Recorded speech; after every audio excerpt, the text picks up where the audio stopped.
We've probably heard that reading about everything has its time many, many times, and as most of us know, there's a song. But I don't know about you, but in my real life experience, it seems like all of those things come at once. There are days when I want to jump for joy and cry all within the same day. There is no clear delineation that says today is a happy day and then tomorrow is a sad day. If I'm gardening, there is no moment when I am only planting or only pulling things up, because throughout the whole summer the wrong stuff grows in the wrong place and I want to put new stuff in. When I'm looking for something, I invariably lose something else at the same time. And it's not possible, in my experience, to sew something without tearing something else or cutting it up. Unless it's a repair, in which case, clearly. But it's not clearly delineated. So in truth, although we might like to talk about this great thing called the balance of time, and in my world, work-life balance is the new buzzword. It's been around for a little while, but we still know better at it, so we keep talking about it. As though there is some delineation that says, now is a time to work and now is a time to play, and if you haven't got the balance right, then something's wrong. But the truth is, most of us are juggling multiple things at the same time. We have work lives, we have family lives, we have friends, we have our own self-care. All of that has to be balanced. But balance is tricky. And I am clearly not very good at it, because I am always finding that something is a little bit out and I have to correct. And here's where we come to walking the tightrope. If you imagine your primary school gym lessons, and I don't know, but we had old-fashioned benches that you turned over, and on the other side was this little beam that we were supposed to walk along, and it was, you know, about 6.5 inches off the ground, maybe a foot if we were. And we practiced, and we walked along this beam, and if we got really clever, we could do some funny moves as well. And if you watch children, they will balance on anything. Curbstones, logs along, you know, they will try it on anything. Those who progress in gymnastics manage to get onto balance beams that are about 1 metre off the ground, and that's kind of getting scary if you're not inclined to balance well, and if you were the one who was stepping off all the time and stepping back on.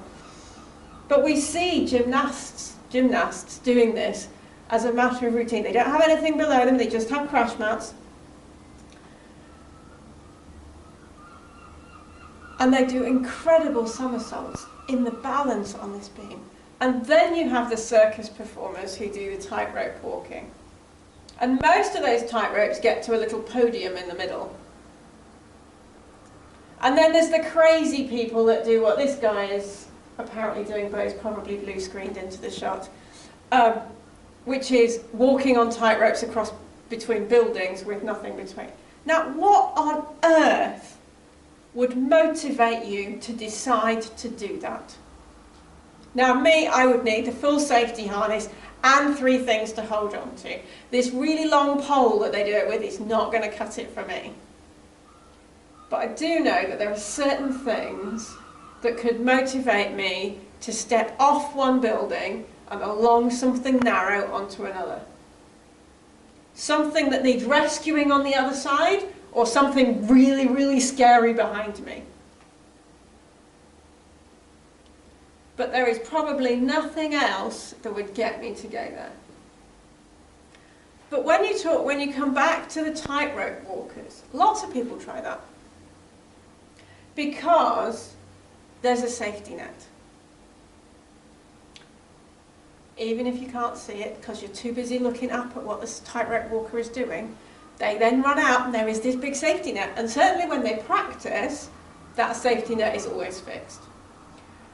there's encouragement, there's trust in those who have secured all of the lines, those who have, some of the times they have harnesses and you don't even know it.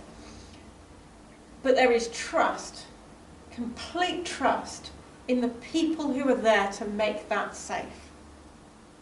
And that safety net creates the ability to bounce back and try again. Just like when we were at primary school and we walked along the balance beam, and if we wobbled, you just put one foot down and you were kind of okay, although you might have felt a bit insecure because really your legs were quite short relative to the height of the beam.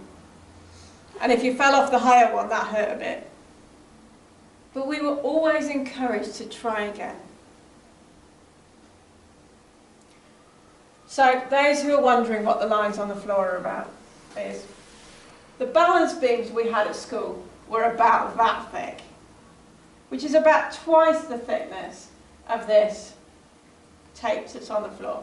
And I used to balance along it by doing that. So I'd cross my feet across it, which made it much more secure and much safer.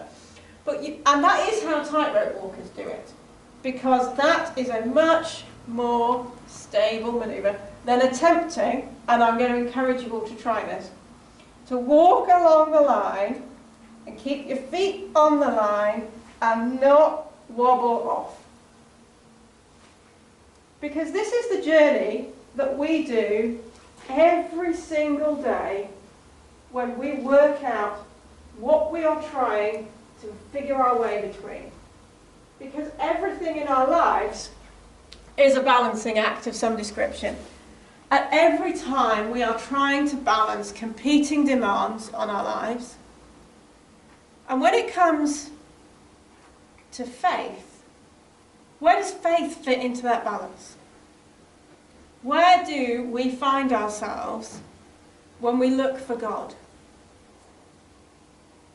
If that path is actually many, many paths that we're kind of figuring out because everything is swirling around us at all times, it can become overwhelming. If you look at all of the things in your life and you're thinking, oh, well, where do I fit in God? It can become completely overwhelming. Unless you look at it as the path between two buildings and what is going to get you to step off and towards that other building. And it's because God is there. And because God loves us, God is our safety net. So actually, I'm back to my masking tape on the floor, and actually, even though it's a little bit tricky, and I'm quite good at balancing, to walk along the line and not step off it, if I stop paying attention to the line and I start looking around at you, it becomes much harder to know where my next foot is supposed to go. But if I look straight ahead and focus on God, it becomes easy again to follow the line. But I know that there's a safety net because actually it's just carpet on the other side. And I can't fall off my masking tape in a way that's going to cause me harm. But I know that I spend a fair amount of time at kind of crossroads going, which way should I go next?